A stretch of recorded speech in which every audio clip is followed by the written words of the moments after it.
임대차법이 시행되면서 최대 4년 내 전세제도가 사라질 것이라고 우려가 나오고 있는 가운데 임대인들은 인터넷 커뮤니티 등을 통해 임대차 3법 사각지대를 찾아 재산권을 보호하려는 움직임이 활발합니다. 임대인들의 계약갱신 청구권 방어 방법으로 전세 계약갱신 시 대출 동의를 거부하면 나갈 수밖에 없다는 의견이 제시됐습니다. 정부와 주택보증 관련 기관들은 공동으로 계약갱신 청구 시 대출 동의는 임대인과 관련 없다는 설명 자료를 내놓으면서 이 또한 무산됐습니다.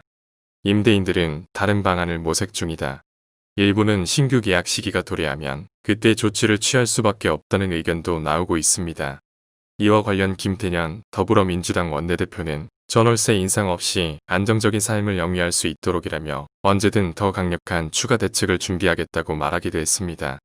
주호영 미래통합당 원내대표는 난동 수준의 입법이라고 평하고 시장 원리에 반해 가격 상승을 때려잡기하고 있다고 밝혔습니다. 임대차법 도입에 대한 평가가 보도되자 한 임대인은 인터넷 커뮤니티에서 명품 가방에 해외여행 다니면서 사치스러운 세입자도 있고 악착같이 모아서 집주인이 된 사람도 많은데 알뜰살뜰 살아서 집 산 게 죄냐? 세입자가 절대 약자는 아니다라고 평했다. 이외에도 화난다 외고 엔데지 등의 반응이 이어졌습니다. 익명을 요구한 부동산 전문가는 우리나라에만 있는 독특한 전세제도를 며칠 만에 없애버린 것입니다. 당장 2년은 추가 갱신을 할 수 있겠지만 부동산 시장은 월세로 많은 부분 변화가 예상되고 있습니다. 무주택자는 더욱 집을 살 수 없게 됩니다. 당장은 세입자를 국가가 보호하는 것처럼 보이지만 장기적으로 보면 오히려 독입니다. 가까운 시일 내에 피해를 본 세입자들이 다수 발생해 그들도 이 정부에게 등을 지게 될 것입니다. 공급의 문제라는 지적도 있지만 현재의 부동산 환경에서 공급 기대감 때문에 집값 등이 가라앉을 것이라는 생각은 너무나 낭만적입니다. 임대인과 임차인 사이를 갈라놓고 부동산 임대시장을 정상화시키겠다는 발상은 정상적인 경제관념을 갖고 있다면 할 수 없는 생각이라고 비판했습니다.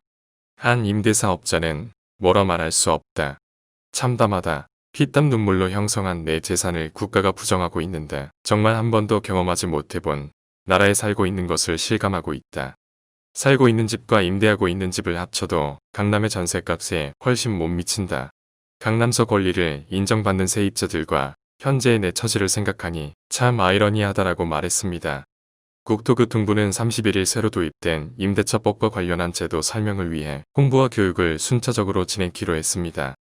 이를 위해 한국토지주택공사와 한국감정원의 지역사무소 등을 중심으로 방문 상담소도 개설됩니다.